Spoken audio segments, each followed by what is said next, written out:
There is something missing from every self-improvement video you have ever watched. Every single one. And that missing piece is the reason you keep watching them. You keep watching because the videos keep almost working. They make you feel smarter, but they do not make you different. I know what is missing, and when I tell you, it is going to make you angry. My granddaughter sent me a video the other day. She said, "Grandma, you need to watch this. It explains everything." The title said it would explain life in 15 minutes. So I watched it, all 15 minutes. That video is not wrong. Almost none of it is wrong. But it is missing something so enormous that I am not sure the person who made it even knows it is missing. And that missing piece is the thing that will actually save your life if you let it. I know that sounds like a big claim, but I spent 39 years sitting across from teenagers in a small office with a fern on the windowsill. And in that time, I watched roughly 12,000 young people try to figure out the exact same thing you are trying to figure out right now. How to live. How to not waste it. How to stop feeling like you are falling behind or doing it wrong or running out of time. And I am going to tell you something that none of those videos will ever tell you, because it does not fit in a chapter and it does not sound clever in a voiceover. But it is the truth, and you need it more than you need another list of principles. So stay with me. That video talks about how the harder you try, the more you fail. The effort paradox, they call it. And there is truth in that. I watched it happen in my office constantly. The students who were most desperate to be popular were the loneliest. The ones who were most obsessed with getting into the right college were the ones who fell apart when they got there. I had a boy named Marcus Weber in 1983 who was so fixated on getting a wrestling scholarship that he started cutting weight dangerously, stopped sleeping, alienated every friend he had, and by senior year, he was sitting in my office at 7 in the morning, crying because he could not remember why he wanted it in the first place. He got the scholarship. He quit after 1 semester. That is the effort paradox in a real life, not a theory. But here is what that video does not tell you. Marcus did not fail because he tried too hard. Marcus failed because he was trying to become someone he was not, for people who did not know him, to prove something that did not need proving. The problem was never the effort. The problem was the direction. And that is a distinction that will change everything for you if you understand it. You do not need to try less. You need to try honestly. There is a world of difference between working hard at something that matters to you and grinding yourself into dust for something you think is supposed to matter. One of those will build your life. The other will hollow it out. I saw both versions thousands of times. The students who thrived were not the ones who relaxed their way into success. They were the ones who figured out, sometimes painfully, sometimes with help, what was actually theirs to care about. And then they poured themselves into that. Effort is not the enemy. Misdirected effort is. The video also talks about control. How you cannot control anything except your actions and your reactions. The Stoics figured this out, it says, 2,000 years ago. And that is true. But I want to tell you what that looks like when it is not a philosophy quote on a screen. It looks like Diane Calloway sitting in my office in 1978, telling me her father moved out the night before, and she does not know if he is coming back. She is 15. She cannot control whether her father stays or leaves. She cannot control whether her mother stops drinking. She cannot control the fact that her little brother has started wetting the bed again from the stress. She can control whether she goes to class, whether she studies, whether she shows up the next day and the day after that. And she did. Diane graduated. She became a dental hygienist in Westerville. She is in her 60s now. I still get a Christmas card from her every year. But here is what I want you to understand. When Diane sat in my office that morning, she was not thinking about her circle of influence versus her circle of concern. She was not applying a framework. She was a scared child choosing to keep going. And that choice was not philosophical. It was muscular. It was the hardest thing she had ever done. Theories about control are lovely, and I do not dismiss them.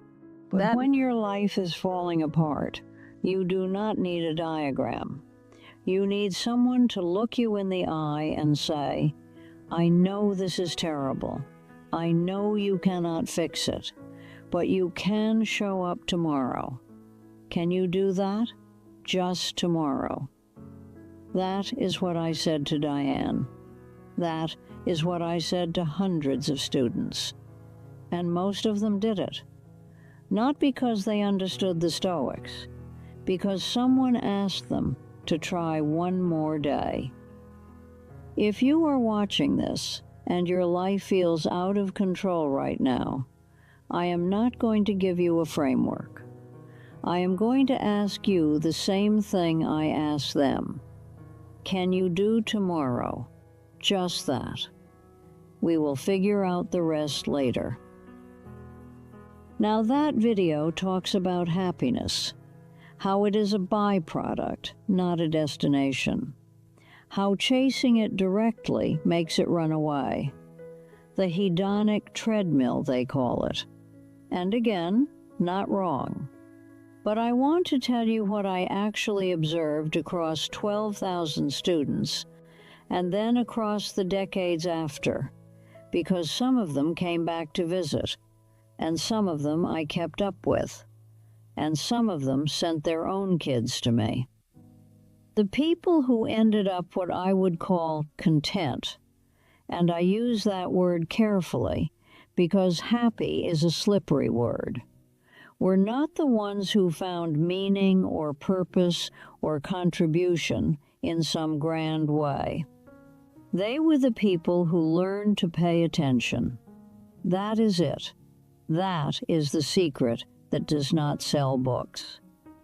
The ones who notice things, who could sit in a room and actually be in the room, who could listen to another person without already composing their response, who could eat a meal and taste it, who could walk through a park and see the park instead of seeing a backdrop for their thoughts. I had a student named Grace Lipinski in 1991. Nothing remarkable about her transcript. Average grades. Did not play sports. Worked at a pet store after school. But Grace had this quality where she was just there, completely present. You could tell because when you talked to her, she looked at you like you were the only person in the building. And I remember thinking, that girl is going to be fine. I did not know what she would do or where she would go, but I knew she would be fine because she knew how to be in her own life. And she is fine. She lives in Granville, raises goats, sells cheese at the farmer's market. She is one of the most peaceful people I have ever known. She did not find purpose. She found attention. And attention is the foundation of everything else. You cannot love someone you are not paying attention to.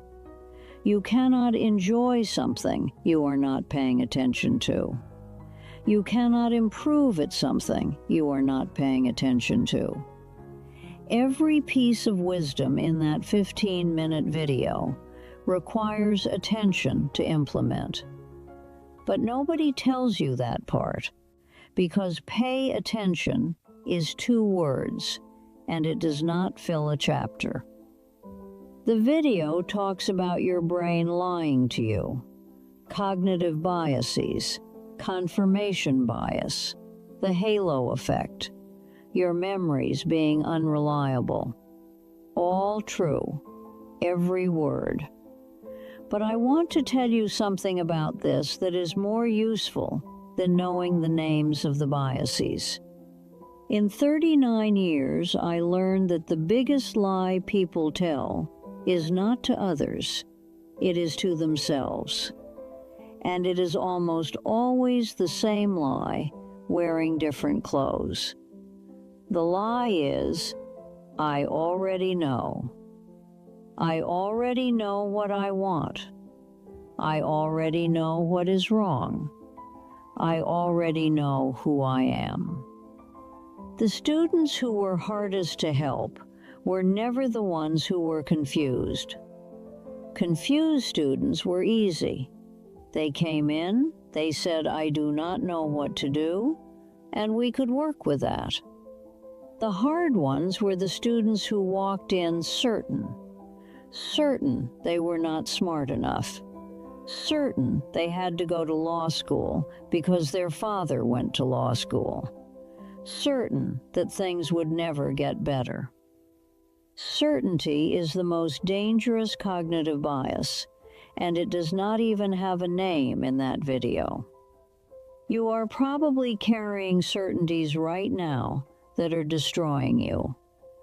And those certainties feel like truth because you have believed them for so long that they have become the floor you stand on. But I have seen enough people pull up those floorboards to know that underneath is almost always something better. If you are sure about something that is making you miserable, question the sureness. That is not a paradox from a video. That is practical advice from a woman who watched it happen over and over and over for 4 decades. Now here is the part that video cannot give you. And this is the part I need you to hear most. That video is 15 minutes long. It has chapters. It has labels. The effort paradox, the control paradox, the happiness trap. And those labels make it feel like life is a set of puzzles to be decoded. Figure out the principles, apply them correctly, and you win. But that is not how it works. That is not how it has ever worked. Life is not a series of principles. Life is a series of Tuesdays, ordinary, unremarkable Tuesdays, where nothing happens except everything. I watched my husband Donald eat the same breakfast for 30 years. 2 eggs over easy, 1 piece of rye toast, black coffee. He read the sports section. He asked me how I slept. He left for the store at 7:45. And I am telling you right now that if I could have 1 more of those mornings, I would trade every piece of wisdom I have ever accumulated for it. Every paradox, every principle, every framework. Give me 1 more Tuesday with that man eating his eggs and asking me how I slept. Because that is what life actually is. It is not the lessons. It is the ordinary moments you are in too much of a hurry to notice. You are watching a video right now, trying to figure out life, and life is happening around you while you watch. Your coffee is getting cold. Someone in the next room might be waiting for you. The light outside your window is doing something it will never do again in exactly that way. I am not telling you to stop learning. I am telling you to stop thinking that learning is a substitute for living. They are not the same thing. You can understand every principle in that video and still miss your entire life because you were too busy understanding it to actually live it. I want to tell you something about my son Patrick. For most of his 20s and 30s, he was an alcoholic. And I do not say that lightly or easily. It is the great heartbreak of my life. Worse than losing Donald, if I am being honest. Because with Donald, at least I had the peace of knowing he lived well. With Patrick, I had to watch my child disappear inside a version of himself that I did not recognize. And the thing that is relevant here, the thing I want you to hear, is that Patrick knew everything. He could explain every reason he drank. He could identify his triggers. He could tell you about habit loops before that phrase existed. He had read the books.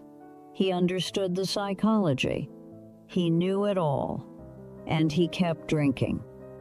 Because knowing is not doing. Understanding your patterns is not the same as changing them. And all the frameworks in the world cannot substitute for the terrifying moment when you have to actually put down the glass and sit in the discomfort of who you are without it. I watch this with students too, not just Patrick. I had a girl named Teresa Dowling who came to see me every week for 2 years. She knew she was in a bad relationship. She could articulate exactly why it was bad. She could name the cycle. She could predict what would happen next. And every Monday she came back to my office and told me he did exactly what she said he would do. And I would ask her why she was still there, and she would say, I know, Mrs. Trask, I know. She knew. Knowing was not the problem. The problem was that knowing feels productive. It feels like progress.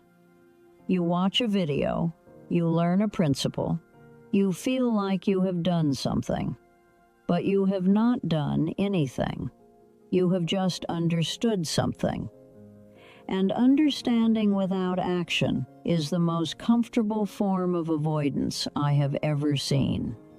Teresa eventually left that boy, not because she learned anything new, because one day she was tired enough to do what she had known she should do for 2 years. Tired beats smart every time. Patrick got sober at 41, not because he learned a new principle, because one morning he looked at his daughter, my granddaughter Emma, who was 4 years old, and she flinched when he reached for her. She flinched, and something in him broke open that no video and no book and no framework had been able to crack. He has been sober for 12 years. He runs a landscaping company. He coaches Emma's volleyball team. And if you asked him what saved him, he would not say the compound effect or the 80-20 principle. He would say a 4-year-old girl flinching.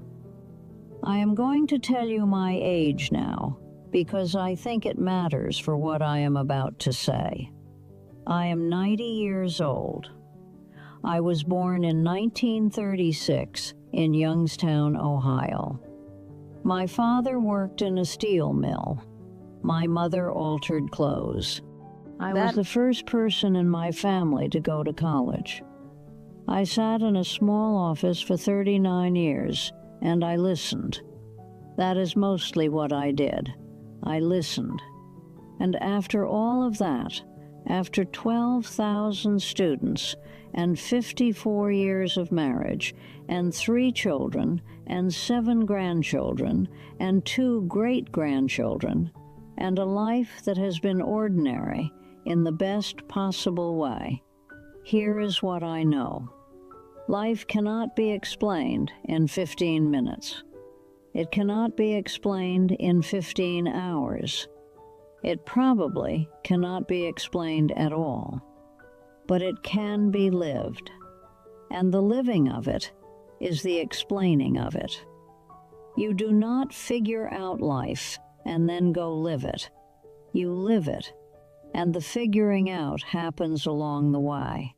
Usually, when you are not trying to figure anything out. Usually on a Tuesday. Usually over eggs. So here is what I want you to do. Not someday. Now. Close this video. Go find someone you love and sit with them.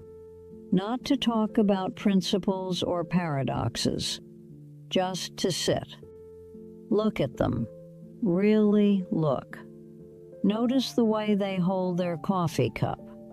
The way they breathe when they do not know you are watching.